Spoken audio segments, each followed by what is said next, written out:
host might be not available. Hello, my name is Stefanie Zollmann. I'm a senior lecturer here at the University of Otago. And today I will talk about XR, extended reality for sports. Actually, I talked about this already last year, yeah, don't worry, I updated my slides, so I hope I can just talk a bit about the more recent work that we did, and also just go into detail for a couple of things that I didn't really have a chance to talk about last time. I heard before that my internet connection might be a bit unstable, so if I'm dropping out or something, then just let me know via chat message maybe, and I can then just repeat what I was saying before in case you hadn't understand it. Yes, I'm just starting. Do the slides turn over? Is this all good? Yes, all good. I assume.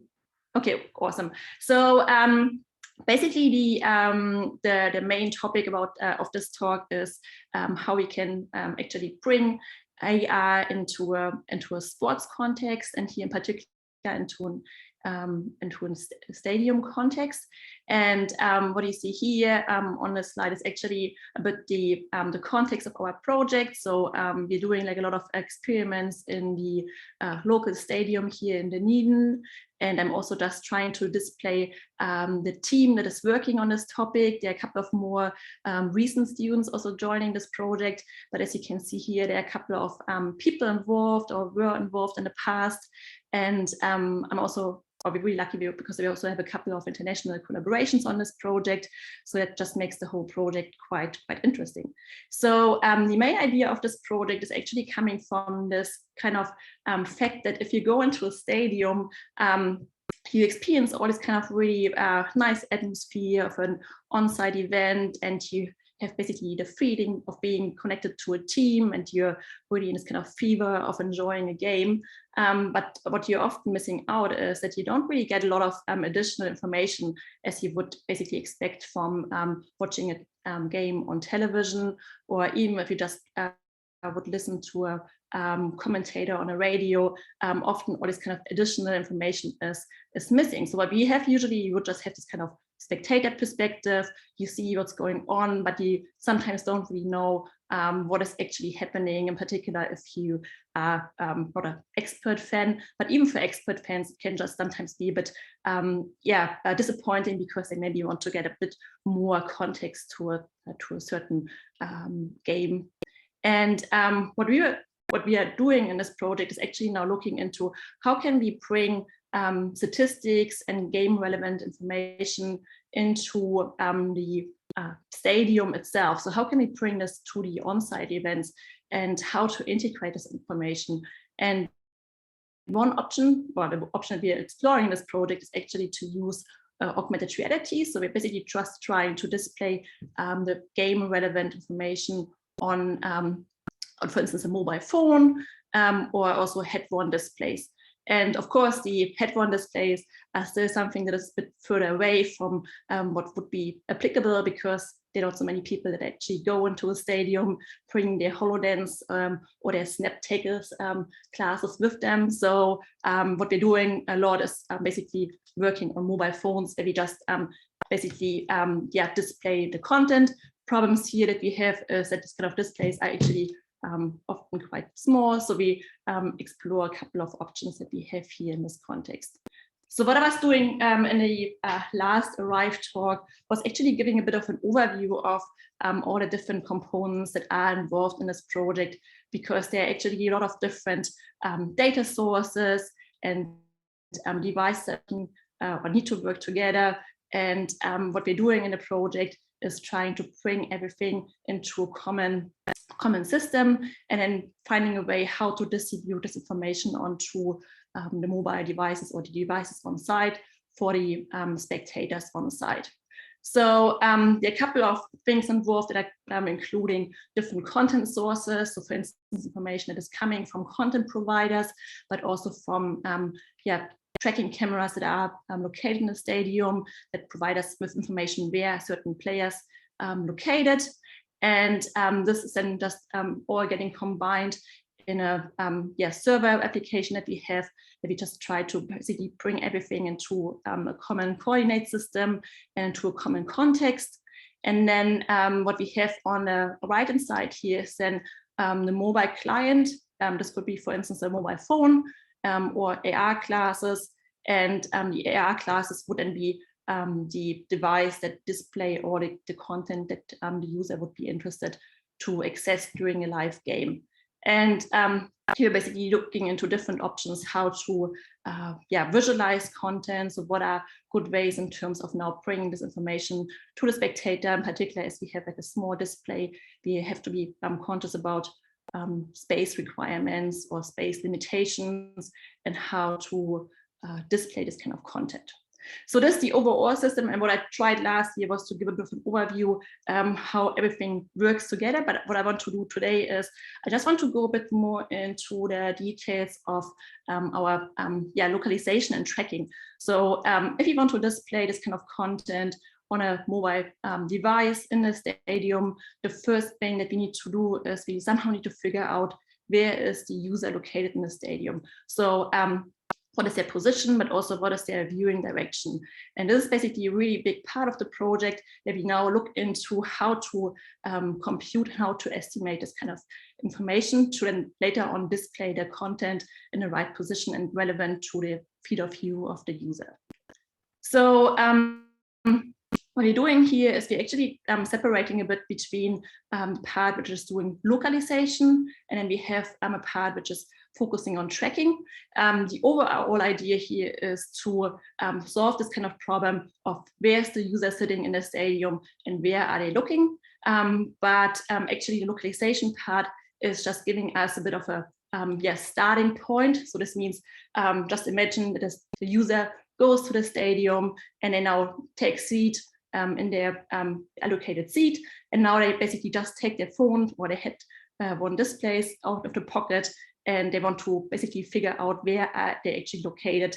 And this needs to be initialized at least once to just get a kind of absolute relationship between the user and the stadium or stadium model, or also the content that is basically in the stadium model located.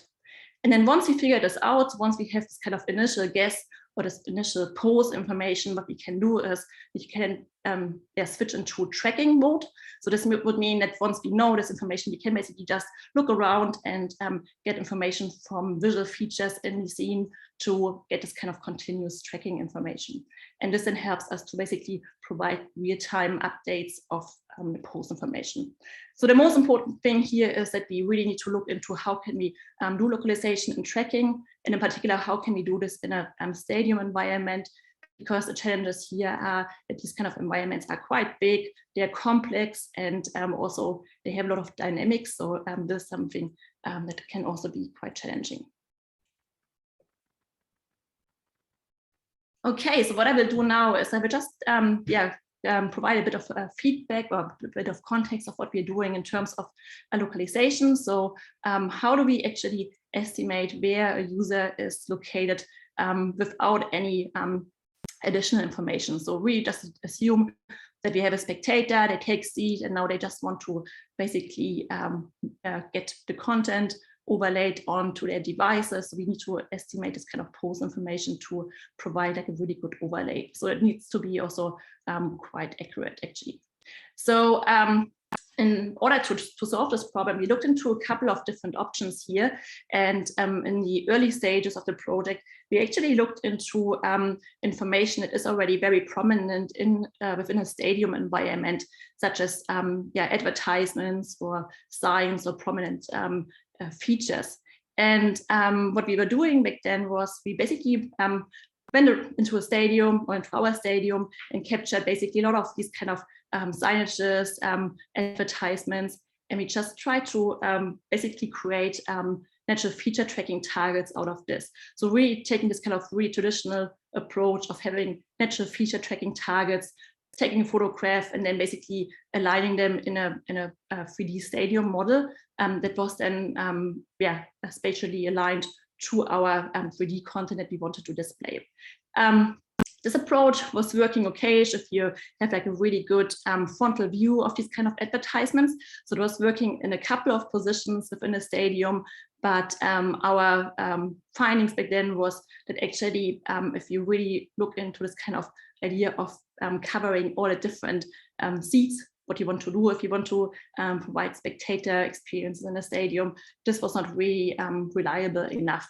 So we then basically looked into additional options, and one thing that we then did as well was to look into what kind of other information do we actually have in our stadium context that could be helpful in terms of now figuring out where is the user sitting and where are they looking.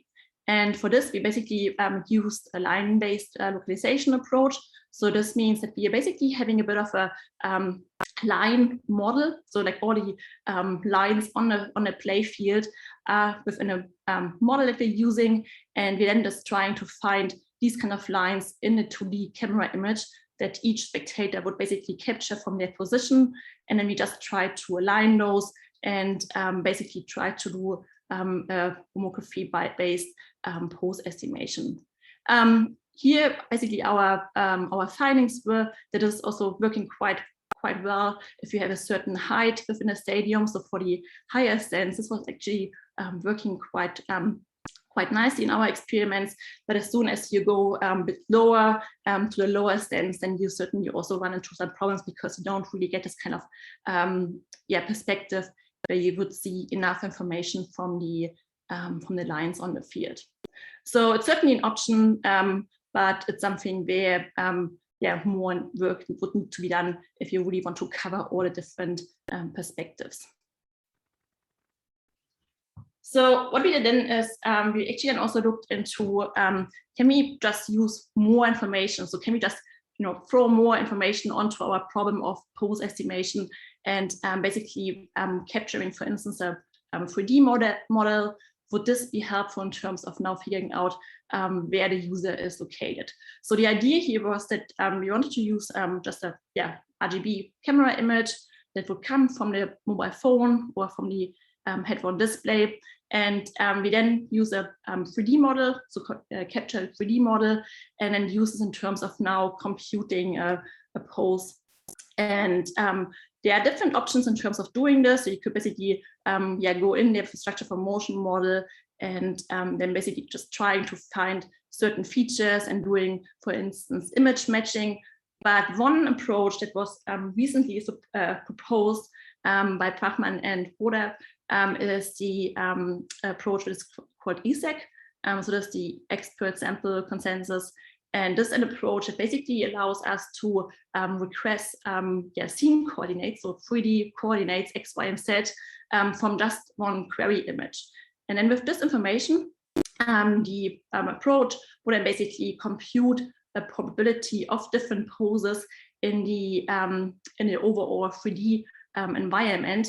And this would then be used in terms of basically computing the final most probable pose within a 3D model.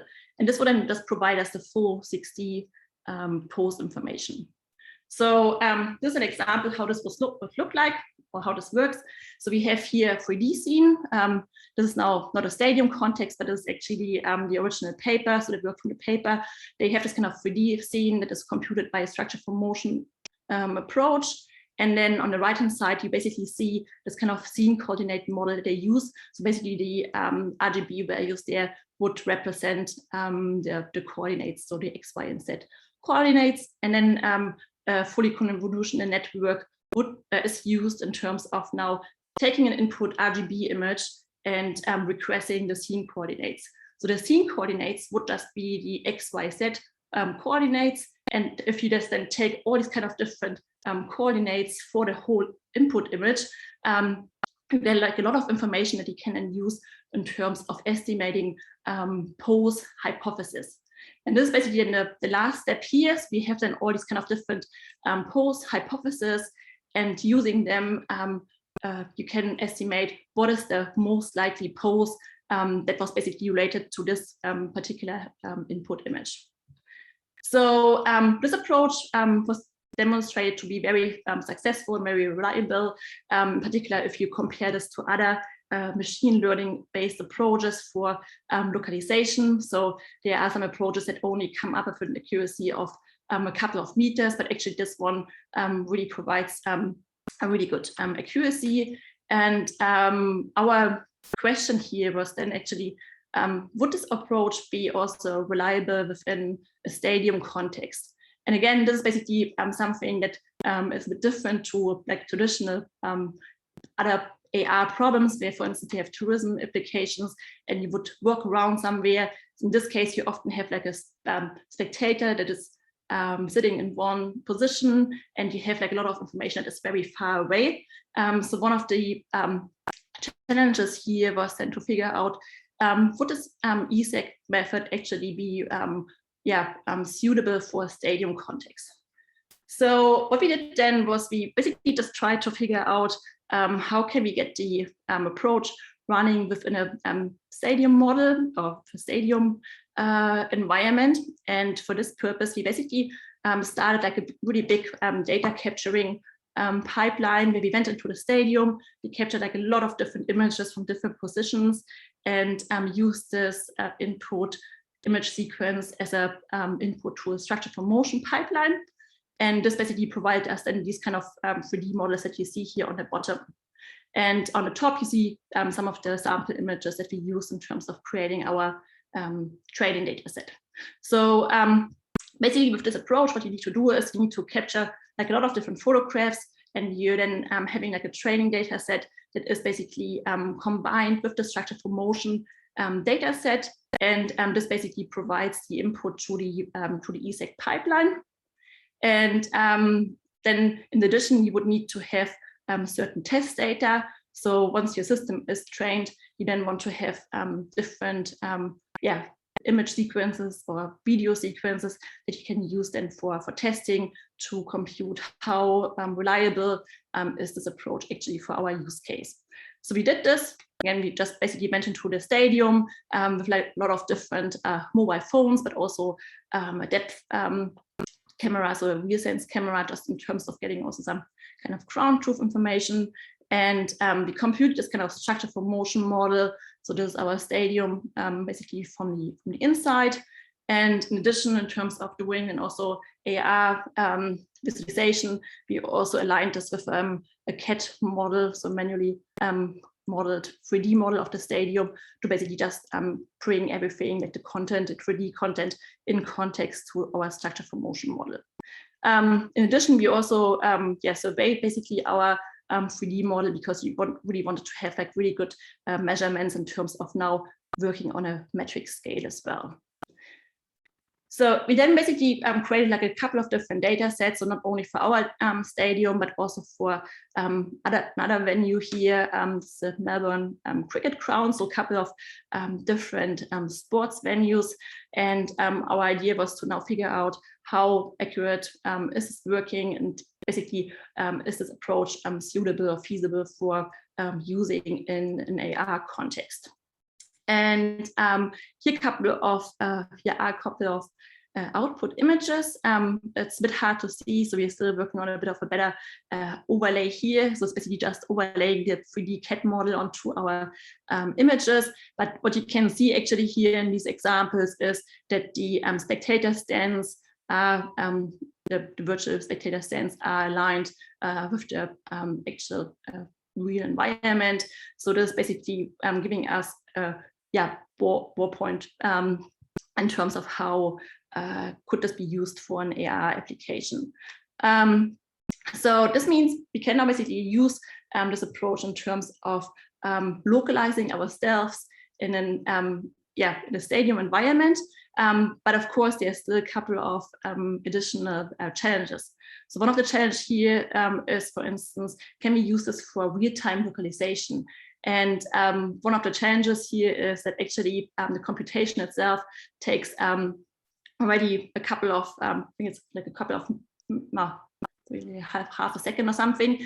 But also what you need to do is you actually can't run this on a mobile phone, because this whole approach needs like a really good graphics card, and this is something that you would not really have available on a mobile phone. So if you now want to go into like a real-time localization, you actually would need to do this in each frame on a mobile phone to provide this kind of real-time AR experience. And this is something that is not possible at the moment. So what we were doing then, we basically looked into options now, how to combine this with real-time tracking. So we would use the ESEG localization as a initialization step that is actually working on a server client basis, and then basically looking into how can we continuously keep track of the environment to provide this kind of real-time AR experience. So this brings us to the topic of tracking, which is basically also very important in terms of providing AR experience within a stadium environment. And there are like a lot of approaches available, and I think like most of us already experienced quite a lot of AR applications that work actually quite nicely if you're in a small scale environment. And one of our demonstrations that we use quite a lot for outreach is here on the left-hand side, where you see like a miniature version of our stadium. And this is basically just using like a mini version of our stadium for showing a couple of the visualizations that we're using. But the advantage here is that we actually have like a really wide baseline. So every time you move your camera around, you move quite a lot in terms of within relationship to the actual real environment. And this is something which would not really happen if you would be in the stadium itself. So if you look here at the right-hand side, you basically see our spectator perspective. So in this case, the spectator is very close to the action on the field. But one of the challenges is that people would actually not really move quite a lot. So basically, often people would just be seated or they're standing, but they would certainly just take their mobile phones or their displays, the headphone displays, and only basically have this kind of smaller movements, while the environment itself is actually quite big. So we run into this problem of having only a small baseline. And this is the challenge for a lot of the standard approaches that we use for AR registration and localization. So this would be one of the seated spectator perspectives. So basically in this case, as you can see here, the user would only move along basically just rotating their phones and not really translating so much. So, and if we look into how the tracking in augmented reality often works, is we assume some kind of real-time camera motion. So we really have this kind of real-time aspect.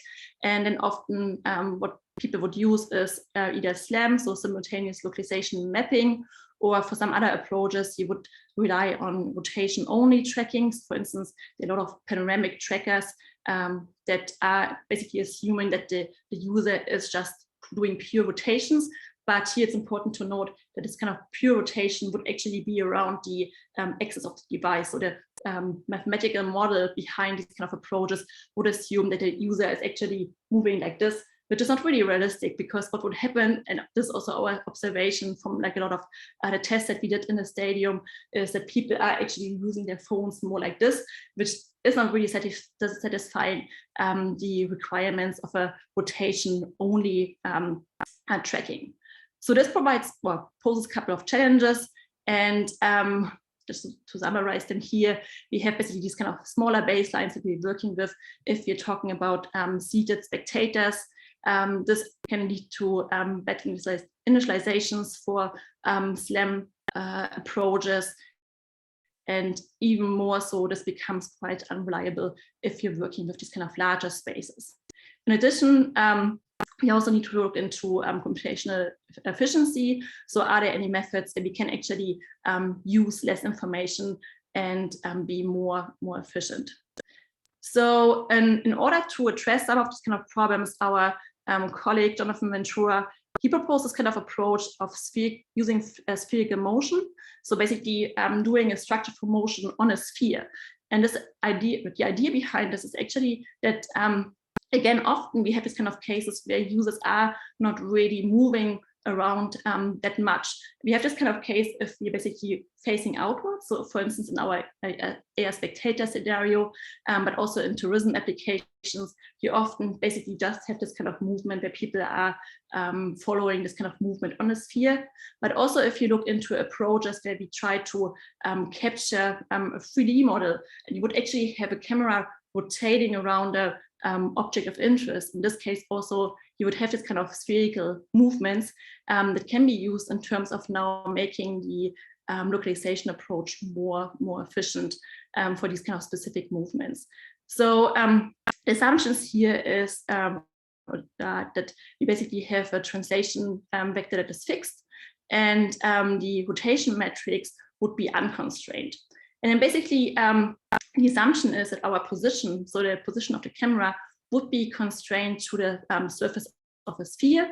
And you can basically see a couple of examples here on the right-hand side. So we have a couple of captured movements of users. And here you can see that actually users often move on these kind of spherical representations when they're doing these kind of exploratory movements in an AR environment.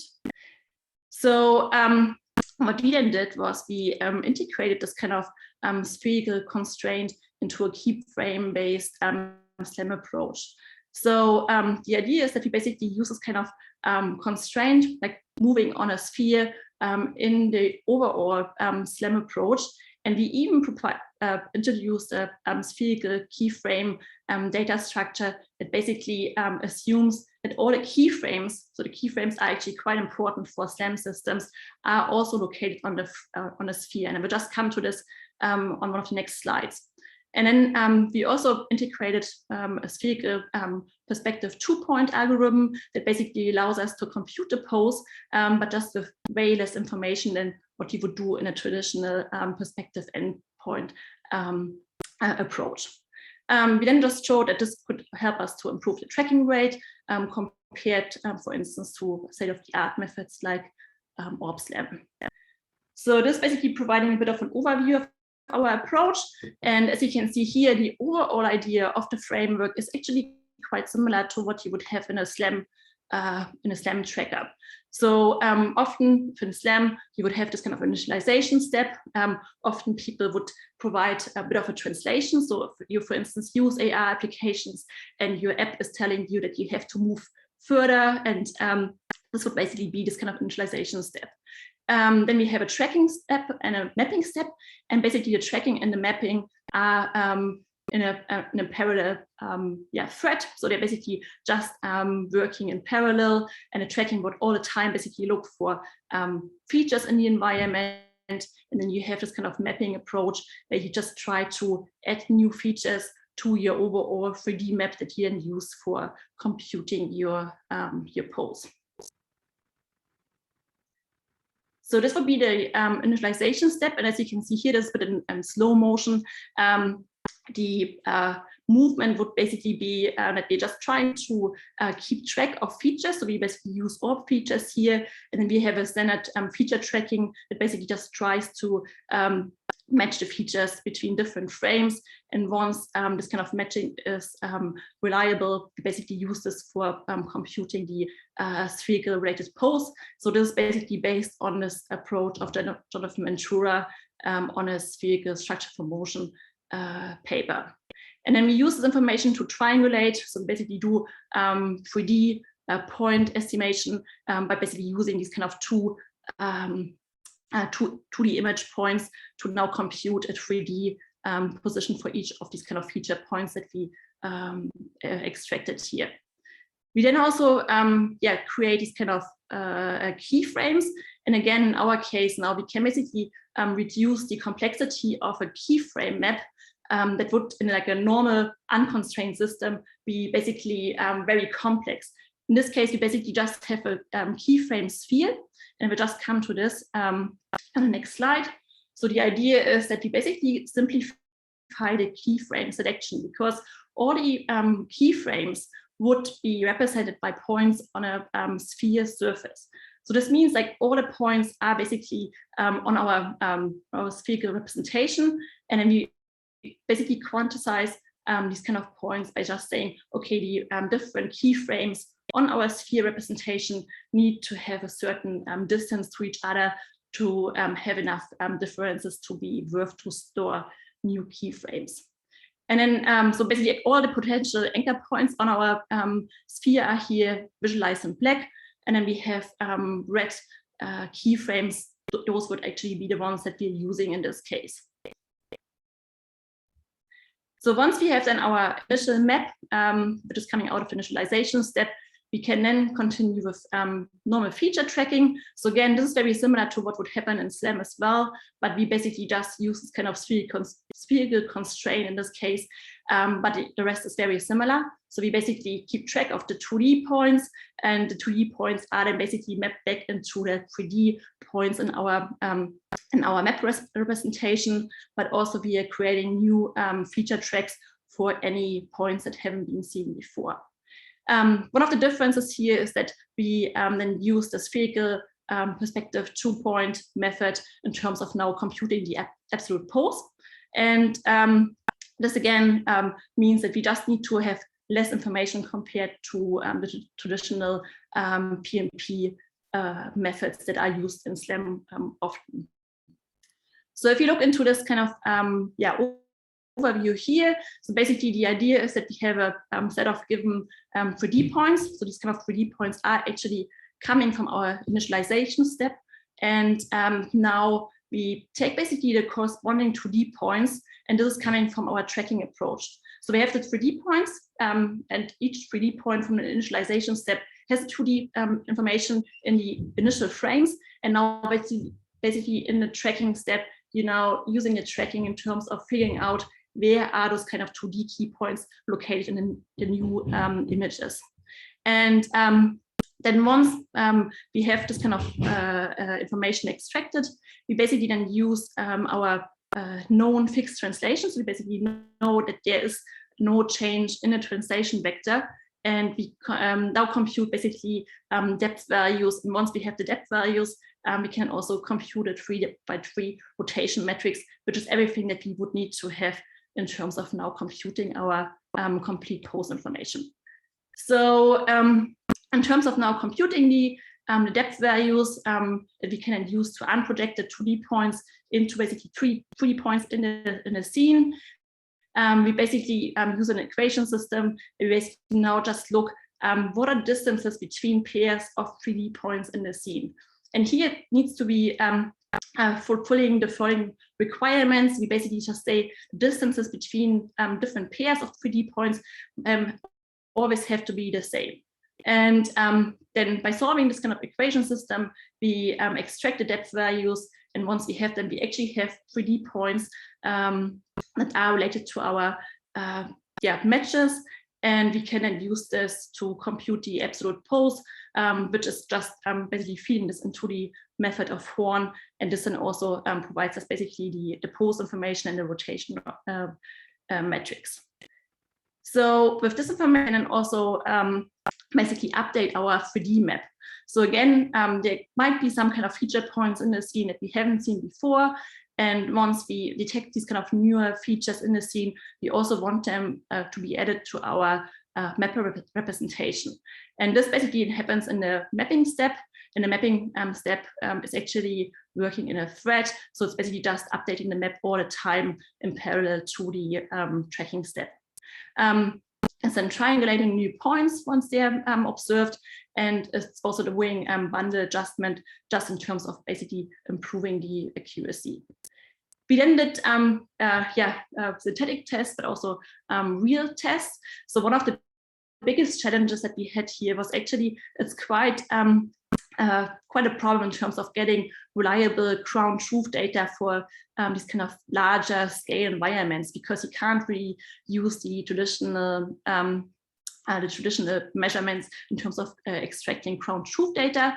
So the first thing that we did here was we were looking into using synthetic tests for simulating basically video frames where we then have exact information about the pose information that we can use as a ground truth data to compare to our results from our spherical tracking approach.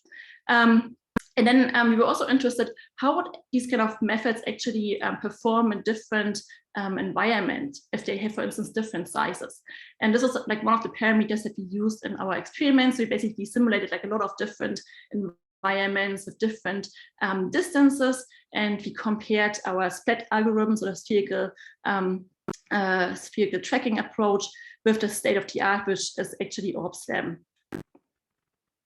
So as you can see here in this example, on this graph, we basically have our algorithm, the spherical tracker in blue, and then we have the state-of-the-art approach, which is OrbSLAM, and we also compare to a homography-based approach. And as you can see here with this is that actually the OrbSLAM is not performing too bad if the space size is small. So basically until the space size of 5, we get like very similar results, and actually the OrbSLAM is a bit better than our approach. But then once the space size is increasing, we run into this kind of problem that OrbSLAM is actually becoming way more inconsistent, and we run into problems that the actual tracking rate is dropping. So this was for the synthetic tests, but we also then just used a couple of the smartphone sequences that we captured before. Also here, different environments, not only a stadium, but also in a tourism spot and urban scenes. And we just looked into how well is this approach actually comparing to the state of the art, focusing on this kind of use case of having a stationary user. So those are the results. I will not go into much detail here, but one of the take-home messages for us was that actually our algorithm seems to perform more reliable compared to OrbSLAM for these kind of very specific use cases of having a stationary user. Again, like the traditional state-of-the-art methods, they actually perform quite well, but often we have these kind of use cases that people are, for instance, using seated VR, or we have people in a tourism spot, they only move to a certain position, then explore the scene. So actually this kind of spherical tracking can also be used outside of the stadium use case. Okay, so this was basically mostly about the tracking approach. And again, what we're doing here is we're looking into a lot of different options that can basically be used within a stadium context. And the main goal for this is that we want to figure out what is the actual position of a user in a stadium. And once we have this information, we can then move on and actually visualize data on a mobile phone or on another AR device. So we'll just briefly go into some of the visualization experiments that we did within the project. And so this basically we have one of our prototypes, and this is here Wei Hong, one of our PhD students, testing the approach in our stadium. And the challenges we're looking into here is how can we actually visualize this kind of complex data that is relevant to a sports game on a small mobile device, and what is also information that users actually want to explore within a stadium context. So what could be helpful for them to supporting their game understanding. And in this context, we looked into different content categories. So for instance, what kind of information is actually used within an AR sports spectating context. And here we looked into information that is per player, but also information that is per team. How can we visualize this? And then also general information that is relevant to a complete game. What is about instructions about the different events that are happening during a match. So all these kind of information we are interested in, and we're looking into what are good ways in terms of visualizing them. In this context, we then also looked into different options of bringing basically a more broadcast style visualization that is basically a personalized broadcast option for AR or for on-site spectators, and then also comparing this to more integrated AR elements which we call here the situated infographics. So basically any information or even bar charts that are in the spatial location of our sports event site. And just go into this for a brief second. Be sure this is working. I think it's quite challenging with YouTube. And so basically just like the one of the prototypes that we developed here that was then looking into combining different options of having, for instance, AR elements or graphical elements that are attached to the scene, and combining this with more traditional broadcast elements, so that the user is like supported in the game understanding and events that are happening through the game. And then finally, we then also just looked into how can we now actually also address this problem of having people that can't go into a stadium. This is something that became actually quite relevant within the last year. So one of the options that we were looking into is also how to basically visualize an AR experience within a VR headset. And this is like a couple of different reasons. So one of the reasons here for us was that we were looking into options how to run user studies for the cases where we're not really able to go into a stadium, and also in terms of providing a more restricted and less dynamic environment, we can't really predict what will happen. So for us, this was like one of the things that we looked into, how can we perform user studies, but also now with all these kind of changes of people are not able to go into a stadium and experiencing a live game. One of the options that we're also now looking into is how to actually use an XR spectator, where you see the whole stadium environment captured by a panoramic camera, for instance, and then being basically overlaid with graphical information very similar to an AR experience. So this is basically how this would look like. So again, the overall content here would not be very different to what you would experience in an AR setting, but you would just see everything in a VR headset.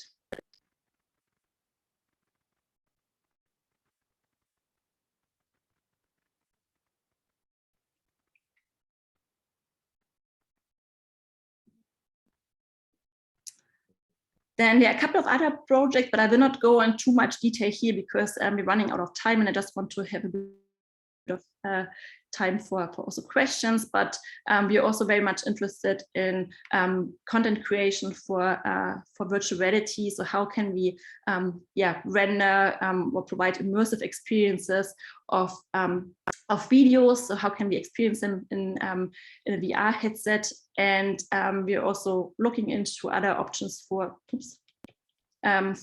synthesizing more immersive panorama renders by basically extracting these kind of multi-cylindric representations of a panoramic image.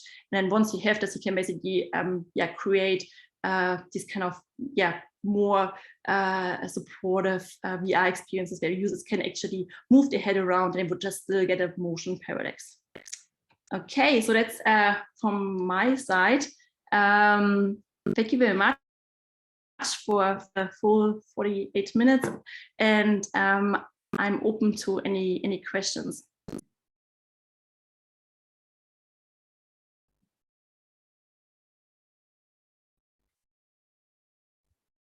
I'm just looking into the chat window, so if you just free to use either the chat window or also just unmute yourself.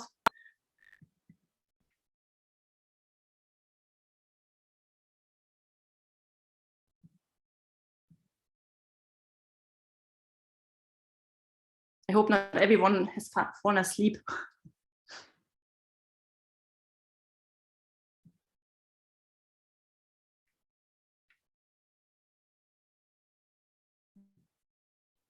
Steph, Sue and Shepard in Melbourne. Thanks for the fairly in-depth review of your work. I'm glad you guys can stay focused that long. As you know, there are different types of sports, A lot of the stuff I saw you working on looks to be a 100-meter pitch approach, whereas, and soccer's also like that, but AFL and soccer are far more dynamic and a moving feast of football players who play the ball, but also strategically play other spots. I'm just wondering how you capture that moment when I can see that in a streaming situation and I can also see it live. What the benefit of doing it in AR might be. Yeah, I mean, I think it's so I think what we experienced now was that there are a couple of different challenges that are relevant to different kinds of sports. So for instance, if you look into cricket, for instance, it's like a bit more of a static sport, yes, because actually there is not so much stuff going on, but then you also have to be very quick in terms of, for instance, ball tracking. So you would really need to have a very good cameras in terms of now keeping track of a ball, versus in rugby, for instance, you have like a lot of grouping of people. It's very hard for player tracking, for instance. So there are all these kind of different challenges around the different types of sport. And I think we don't really address this in like the full extent that is actually there, because it's not really at the moment the focus that we have. So at the moment we are only at a stage where we really look into how can we actually provide AR experiences in a stadium context, and how can we visualize information that is relevant for a specific user's perspective. So how can we basically have this kind of personalized representation? I think this overall space is actually very complex. And I think even if we now just, compare rugby to soccer and all the different opportunities that are there in terms of now visualizing things that are relevant to a certain move or to a certain event. I think it's like a completely additional space that still needs to be explored. Yes. Because there's like all this kind of stuff that is going on in broadcasting, and there are a couple of things that work quite well, where people are now getting used to it. And I think in AR, this is actually something that hasn't really been explored. Because there are still these kind of technological problems that we need to solve. But I think as soon as we are really able to bring this out into the public, and we have actually apps that people couldn't just use during an event, I think there will be tons of new problems that could be quite interesting to investigate further. I think it's a hard question to answer. I know. And it's early days. But one of the things that they do here with the AFL is they do heat tracking of how he plays in certain parts of the oval, the pitch, and so they can actually, through heat detectors on his sweaters, how many kilometres he runs on the game, and where that's predominantly ran. So they can see on a heat map on the ground where all his red spots are, his orange spots are, and his green spots are. So heat tracking is one thing that you can see, but often you get caught out when you're watching the play real time of the person who's played the ball, played it forward, and then he's took off and he's down the other end of the pitch before anyone knows it, and he's played the same ball for himself and kicked a goal, and go, who saw that? And it's extremely difficult to track that. Yeah, and I think like when you're watching this in broadcast, you can just have the replays, and you have these kind of operators that are actually telling the story, and they replay the interesting moments in slow motion. And this is something that we also currently look into, is how can we actually use replays in an AR context, because then what you need to do is you actually need to somehow replace the current action on the field. It's a bit of a question, do you want to stop what's going on there, or do you just want to overlay this? And how can we actually create replays that are personalized for the perspective of the user, because there are maybe only so many cameras mounted in the stadium, and this works really well for broadcast. But as soon as you want to bring the replay into the perspective of the user, you need to transform the information so that it's really matching their own point of view. And this is just yeah, I think that's also something that is quite interesting, because you can just make the storytelling in an AR context way more interesting. Yes. But one of the questions there would also then be, how would it also interact with the operators or the storytellers, the commentators that are there for the broadcast? Would these be the same ones that you would use for the AR content streaming, or would there be other people getting involved? So yeah, I think there are a lot of unanswered questions. Oh, we've got a ways to go. Yeah. No, I think that's something that I really like on this project. There are so many different options that what we can explore, and I think we are only touching like a really small subset of the problems there. And I hope that as soon as there's like a more reliable option of providing these kind of AI experiences in these kind of larger event sites, I think, I'm really keen to see new solutions and how this could actually be deployed in an actual product. Mm. Well, good luck. Thank you. Okay, on Alex's behalf, I thank Steffi for the talk. We are running out of time. It was a great talk. Paki, I'm clapping here.